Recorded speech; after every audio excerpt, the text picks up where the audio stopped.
Então, a temática da nossa primeira aula é como ler e entender um texto.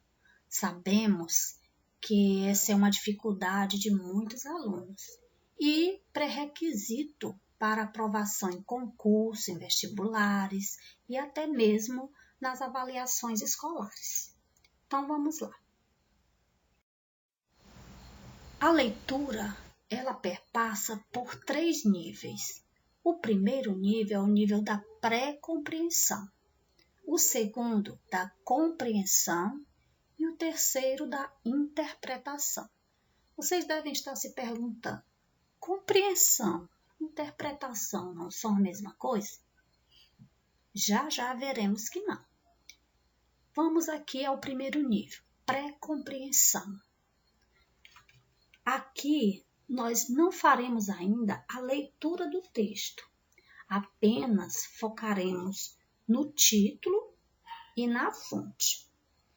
A partir da leitura do título e da fonte, nós faremos um levantamento de conhecimento prévio que nós já temos sobre eles e poderemos perceber do que trata o texto, de que área é esse texto, se é da educação, da política, se é um texto só de entretenimento. Ao olhar a fonte, é possível que a gente saiba onde ele foi publicado, que tipo de texto é esse. Então, a pré-compreensão nada mais é que acionar conhecimentos prévios sobre o assunto a partir do título e da fonte. E toda leitura supõe que o leitor entre no texto já com conhecimentos prévios sobre o assunto ou uma área específica. Já a compreensão, ela é uma leitura exploratória. O que vem ser essa leitura exploratória? Aqui sim, nós já vamos fazer a primeira leitura do texto. Uma leitura em que você vai ler sem interrupções, do início ao final. Não vai ser preciso fazer marcações, anotações. É uma leitura rápida em que você vai buscar captar a ideia central do texto. Qual a temática, sobre o que esse texto trata e checar com os conhecimentos levantados na pré-compreensão. E a interpretação? Aqui nós temos algo mais profundo, é uma leitura mais profunda. Aqui é uma segunda leitura, onde você vai precisar acionar conhecimentos gramaticais, sobre os pronomes, sobre a pontuação, sobre a regência, concordância e também conhecimentos de mundo. Conhecimento de mundo, aquilo que você já traz, porque você, conhecimentos que você adquiriu ao longo da sua vida, por leituras, enfim. Um exemplo do conhecimento gramatical, vamos ver a pontuação. A pontuação, você sabe que ela é definidora dos sentidos do texto. Então, quando eu uso uma vírgula, por exemplo, o uso ou não de uma vírgula, ele faz toda uma diferença. Veja um exemplo. Quando eu digo pegue ladrão, quando eu digo pegue ladrão, eu estou pedindo, implorando às pessoas que me ajudem a capturar, a prender o ladrão. Se eu disser pegue ladrão, nesse momento que eu digo pegue ladrão, observe que tem uma pausa entre pegue e ladrão. Na escrita, isso é marcado pela vírgula. Aqui o sentido é outro. Aqui eu estou entregando ao ladrão o que ele me exigiu. Então, daí você percebe a importância desses elementos gramaticais, dessa gramática do texto, do entendimento dessa gramática do texto, para que você chegue ao entendimento, para que você chegue à interpretação desse texto. Nesse momento da interpretação, nós temos o que a gente chama de fusão de horizontes. E o que é fusão de horizonte?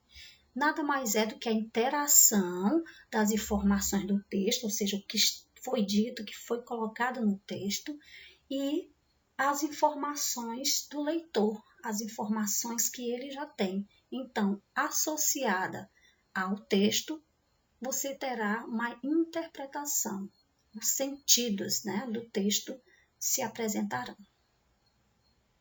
Ok? Vamos ver um exemplo. Eu tenho aqui Júlia Maria andava cabisbaixa.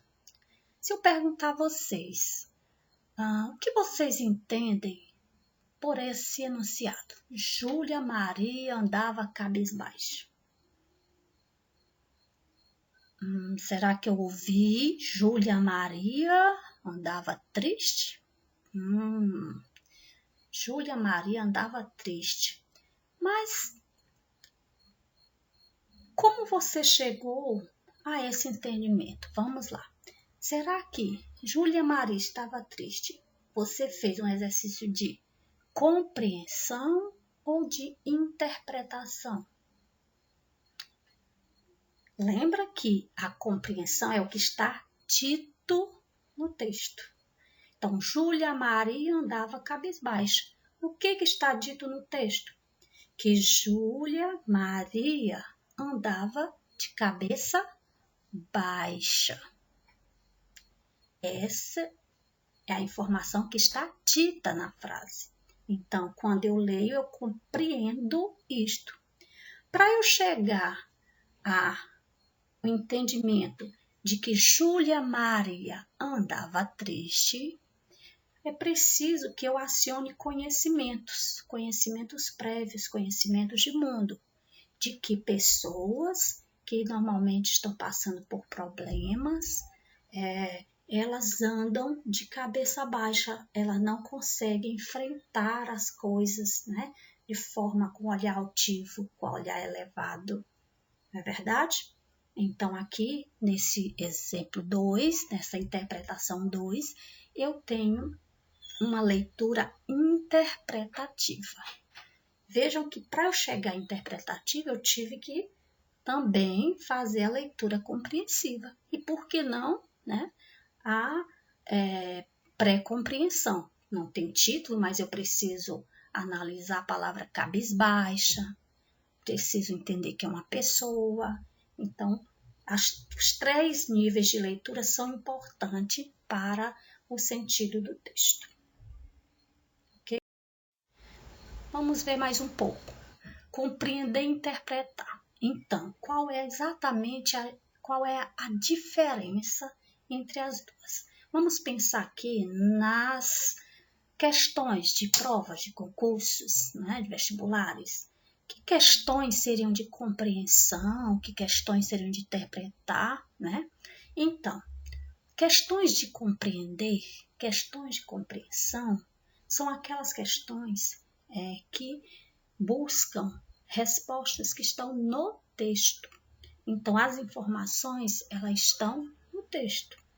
Já as questões de interpretação, as respostas, elas não estão no texto. Elas estão além do texto. Ou seja, você vai precisar das que estão no texto, associar essas informações a outras que são os conhecimentos gramaticais, os conhecimentos de mundo do leitor, para chegar à interpretação. Vejam alguns exemplos de enunciados que trabalham questões de compreensão. Segundo o texto trata de. No texto, vejam que todos os enunciados, eles te remetem ao texto. Então, as informações estão lá. Já na de interpretação, os enunciados são: infere-se que. Inferir quer dizer o quê? Que você vai descobrir a partir de pistas que o texto te dá. Deduz-se que. Qual a conclusão que você chega a partir daquela leitura? A intenção do autor. Qual é o objetivo do autor quando escreveu determinada informação? Então, vejam aí, né, as diferenças entre compreender e interpretar. Entenderam? Vamos aplicar essa leitura, né, por meio de níveis. Vimos que na pré-compreensão nós precisamos, né, acionar conhecimentos a partir do título e da fonte. Vamos ver o título de um texto.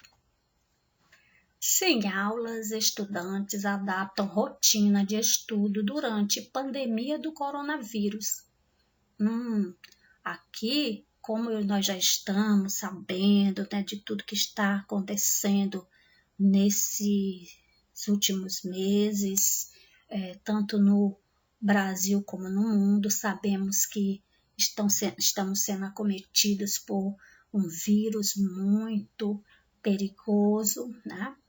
E que estamos em estado de pandemia. Muito bem. Esse texto, além de um título, ele tem um subtítulo.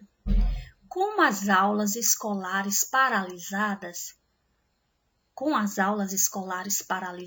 jovens aproveitam videoaulas e plataformas de ensino disponibilizadas por escola. Então, no título, nós vimos que estavam sem aula, os alunos estavam sem aula devido à pandemia.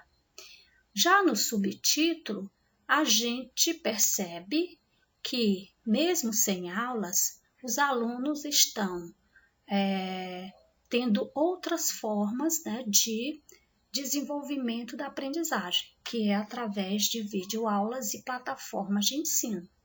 Então, a partir do título e subtítulo, nós já temos uma suposição do que seja o assunto, a temática do texto. Ele vai falar não da pandemia de forma geral, mas ele vai falar dessa situação em que estamos vivendo, que é de paralisação das aulas e de encontrar uma nova forma, né, de estar próximo dos alunos, desenvolvendo as aprendizagens.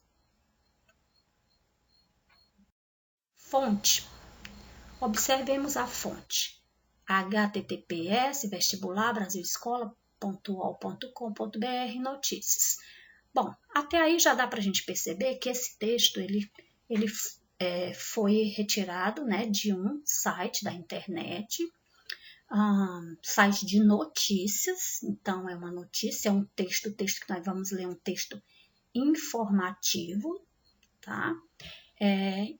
Então já dá para a gente ter várias ideias. E um texto também, estudo durante a pandemia do coronavírus, um texto sobre, né, os estudos durante a pandemia do coronavírus. Veja que tem as palavras-chave aqui na fonte. Certo? Então, feita a pré-compreensão, vamos para o segundo nível, que é a compreensão. Na compreensão, nós devemos fazer o quê? Uma leitura exploratória. E como é que é feita a leitura exploratória? A gente lê do início ao final, sem nenhuma marcação. Então, acompanhe a leitura. Em 23 de 3 de 2020, 9h23, atualizada em 23 de 2020, 10h33. Sem aulas, estudantes adaptam a rotina de estudo durante a pandemia do coronavírus. Com as aulas escolares paralisadas, jovens aproveitam videoaulas e plataformas de ensino disponibilizadas por escolas. Por Julia Franco. Para tentar conter a disseminação do novo coronavírus, Covid-19, diversas medidas foram adotadas no Brasil e no mundo. Entre elas, no início de março, as escolas foram obrigadas a cessar suas aulas presenciais e milhões de estudantes foram orientados a permanecer em casa. De acordo com o coordenador pedagógico do Colégio Visão, Maia Anderson Rodrigues, o trabalho está suspenso nas escolas, mas os professores continuam produzindo de casa os conteúdos para não deixar os alunos prejudicados durante o período. Os professores não estão parados, seguem firmes com suas leituras, pesquisas e produção de conteúdo didático para os alunos. A novidade nisso tudo é que eles estão gravando em suas residências vídeos com orientação de estudos, indicando ao aluno onde encontrar o conteúdo a ser estudado dentro da plataforma AZ, afirmou o coordenador. Ok? Então, fizemos a leitura. Já podemos, a partir dessa primeira leitura, catar qual é a temática, até porque já fizemos um levantamento de conhecimento prévio a partir do título. Então, lido o texto em si, a gente confirma, né, o que pensamos, que a temática versa sobre a nova forma, vamos dizer assim, de aulas, né, que os alunos estão sendo expostos, né? Aulas através de videoaulas e plataforma de ensino. Isso tudo de casa, ok? Vamos para a terceira leitura. Nosso terceiro nível de leitura, que aí será a segunda leitura do texto. Aqui, nessa segunda leitura, já devemos fazer marcações, grifos, anotações. Eu já trouxe aqui mais ou menos algumas marcações, né? Que a partir dessa segunda leitura, que são o que a gente chama de palavras-chave. Palavras-chave, né? São aquelas palavrinhas que vão servir para o entendimento do texto. Então, vamos lá. Sem aulas, estudantes adaptam rotina de estudo durante a pandemia do coronavírus. Por que eu marquei sem aulas e adapta a rotina? Porque o texto vai falar não exatamente de que eles não vão noticiar que as escolas estão paralisadas, não é isso. Eles vão noticiar que a partir dessa paralisação os alunos estão passando por uma adaptação, ou seja, estão mudando a sua forma de aprender. Ok? Com as aulas escolares paralisadas, jovens aproveitam videoaulas e plataformas de ensino disponibilizadas por escolas. Observem que, quando eu falei em adaptar a rotina, imediatamente a adaptação da rotina está acontecendo por meio de videoaulas e plataformas de ensino, certo? Continuemos. Para tentar conter a disseminação do novo coronavírus, Covid-19, disseminação, cadê aquele conhecimento semântico? Disseminar quer dizer espalhar. Então, para que esse vírus não se espalhasse, diversas medidas foram adaptadas no Brasil. Diversas medidas, observem. E o texto vai falar dessas diversas medidas. Entre elas, quando você vê essa ligação de um período a outro pela expressão entre elas, dentre elas, você já percebe que que eles vão apresentar uma das medidas, tá? Então, são várias e o texto vai focar em uma delas.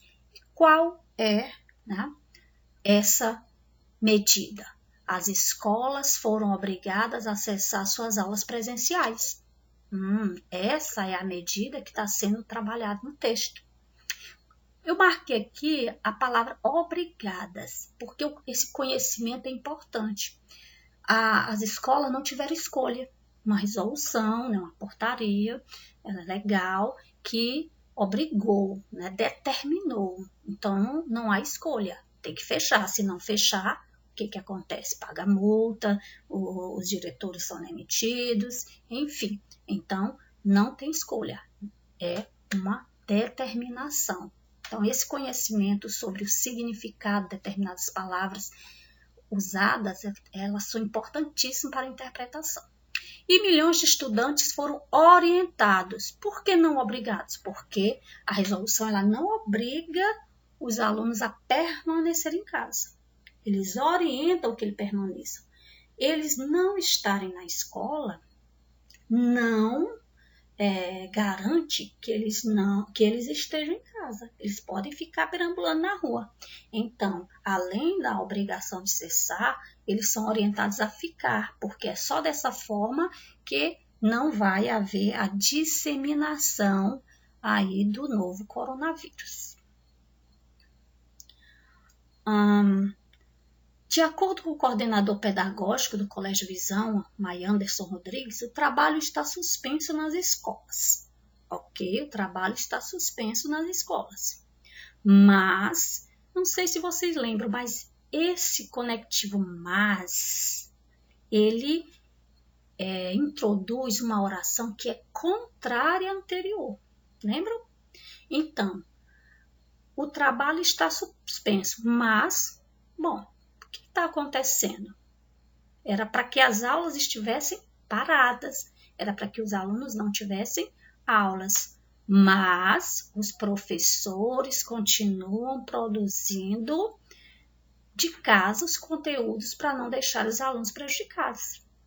Então, essa informação de que eles continuam produzindo em casa, ou seja, no sistema home office, que aí é um conhecimento de mundo já, né? Produzir em casa, home office, uma expressão que está muito em voga agora, né? Dentro dessa situação que estamos vivendo. Então, muitos trabalhadores pararam, né, de ir ao trabalho, mas continuaram fazendo o seu trabalho de casa. Ok? Os professores não estão parados, seguem firmes com suas leituras, pesquisas e produção de conteúdo didático para os alunos. A novidade nisso tudo o quê? Deles seguirem com leituras, pesquisa, é que eles estão gravando em suas residências vídeos com orientação de estudos, indicando ao aluno onde encontrar o conteúdo a ser estudado. Viram só? Essa aqui é uma leitura interpretativa, onde eu faço grifo das palavras-chave, onde eu faço marcações como setas, ligando uma ideia a outra, uma palavra a outra, fazendo associações, percebendo, né, determinados sentidos de palavra, percebendo o uso de conectivos como mas, né? O uso de expressões entre elas, disso tudo, então que remetem a informações que já foram ditas. Então, esses são os conhecimentos que eu falei há pouco, que são os conhecimentos gramaticais, que são conhecimentos que você precisa ter para produzir os sentidos do texto. Viu só? Foi fácil? Não, mas vamos continuar treinando. Essa aqui é uma questão Enem 2017. Vamos analisar, ver se essa questão é de interpretação ou de compreensão. Observe que eu tenho um texto com multissemiótico, ou seja, mais de uma linguagem. Eu tenho uma linguagem verbal, que é a escrita, e uma linguagem não verbal, que são as imagens, a criança, a fotografia da criança, dos livros. Aqui eu tenho um texto, né? A primeira, a pré-compreensão, a leitura do título, leia para uma criança. Então, o texto vai falar de leitura e de criança. A fonte eu tenho Época, né? Revista Época, então, texto publicado na revista Época. Esse formato de texto também me diz muito. Quando eu olho para um formato de texto assim, com letras grandes, imagens, está de exposição diferente, eu já imagino que seja um texto publicitário, né? Um anúncio, cartaz, enfim. Então, aqui é um conhecimento que eu já trago para o texto e facilita a compreensão posterior. Então, vamos para o segundo nível. Vamos fazer a leitura. Leia para uma criança. A cada livro, o Brasil inteiro vira a página. Gostar de ler é o início de uma história cheia de descobertas e aprendizados na vida da criança. E tudo começa quando você abre um livro para ela. Fazendo algumas associações, nós temos aqui um chamamento para que leiamos para a criança, quem o leitor, não diz especificamente quem, né? O adulto. inferimos aí que seja um adulto, lê para criança um adulto. A cada livro, o Brasil inteiro vira uma página, essa expressão vira uma página se transforma, olha, então aí já é o conhecimento aí do significado dessa expressão. Gostar de ler é o início de uma história cheia de descoberta e aprendizado na vida da criança. E tudo começa quando você abre um livro para ela. Aqui para nos chocar e chamar da importância que se tem a leitura e de que essa leitura ela deve surgir cada vez mais cedo. Então, uma forma, né, é que o adulto possa inserir essa leitura na vida da criança. Aqui já é a terceira leitura, a leitura interpretativa, a partir das escolhas das palavras, né? A partir do significado das expressões, enfim. Vamos para a questão. Os textos publicitários são produzidos para cumprir determinadas funções comunicativas. Os objetivos desse cartaz estão voltados para a conscientização dos brasileiros sobre a necessidade de. Então, se é um cartaz, tem um objetivo, aqui fala objetivos, né? Voltados para a conscientização. Conscientização do quê? Da necessidade de quê? Das crianças frequentarem a escola? Ele fala em escola aqui? Não, então descarta a letra A. A formação leitora começar na infância? Bom, aqui fala de que as crianças devem ler desde cedo e que isso deve começar ainda na infância, né? Quando ele diz criança, na vida da criança, então infância. Precisamos acionar um conhecimento de que infância tem relação com criança. Formação leitora quer dizer o quê? A criança se tornar uma leitora. Para isso é preciso que inicialmente ela goste de ler. Então, aqui, possivelmente, a resposta é correta. Vamos para C. A alfabetização acontecer na idade certa. Fala em alfabetização? Então, descarta a letra C. A literatura ter seu mercado consumidor ampliado. Eles querem vender livros, né? Eles querem atingir o público mirim, sim. Tá, mas isso também é um dos objetivos. Agora, conscientizar da necessidade de aumentar? Não, né? Então, aqui ainda estamos com a letra B. As escolas desenvolverem campanhas a favor da leitura? Não fala disso, não fala de escola. Então, resposta, letra B. Entenderam? Uma questão de interpretação, porque não está no texto. Foi preciso ir além, foi preciso acionar os nossos conhecimentos de mundo. Ok? Agora é sua vez. Já falei bastante, trouxe aqui um link que tem questões, várias questões de interpretação para você responder online. Depois ele tem a possibilidade de você verificar a resposta correta, ver o gabarito, se você acertou ou não. Eu oriento que vocês leiam, pratiquem essa leitura nos 3 níveis e respondam a questão. Depois confirmem a resposta, caso tenham errado, volte a leitura novamente, descubram, né, o porquê daquela alternativa ser correta, tá bom? Vamos responder da questão 1 a 19, depois conversaremos aí sobre esta atividade. Obrigada, até a próxima e fiquem em casa.